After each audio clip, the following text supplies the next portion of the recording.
Hello, Dr. Pada. This is James Fredrickson. I'm using Screencast-O-Matic to do my video presentation on my Google account.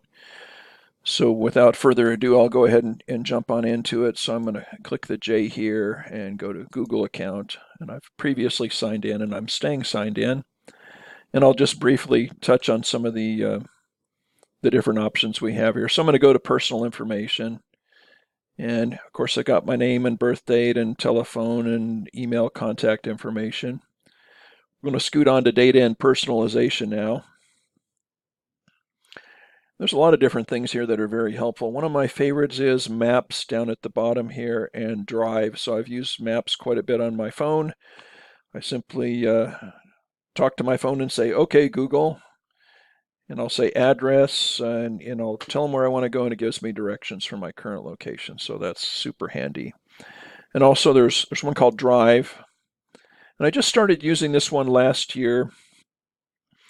And it's really good for file sharing from me to myself. So in other words, if I'm working here at work and I have a lot of files and if I upload them on this drive, then I can download them when I get home and I don't have to remember to use a flash drive.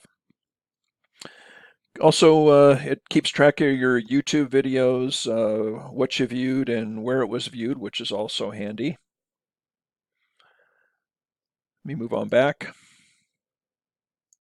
I'm going to scoot on to payments and subscriptions. So I'll select here.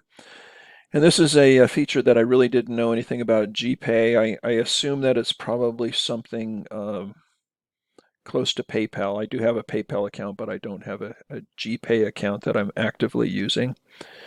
So I might explore that in the future. Something that I also wanted to take a look at was people and sharing.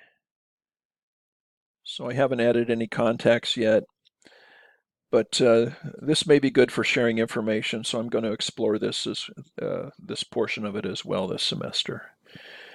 Anyway, that's kind of just a brief video tour. Of course, there's help here if you need help. I'm going to select the home button and go back to where I started. And anyway, thanks for listening.